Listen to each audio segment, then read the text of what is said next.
Quit living upset. Hello friends, this is just a share, a reminder to each and every one of us. Quit living upset.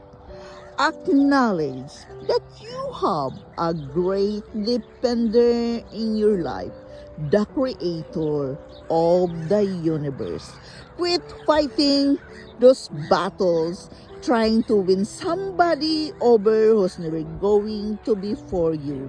Your goal should not be to try to change their mind or to try to convince them to like you. Just run your race with purpose, with focus, with acknowledgement that you have a great defender in your life, and that is God.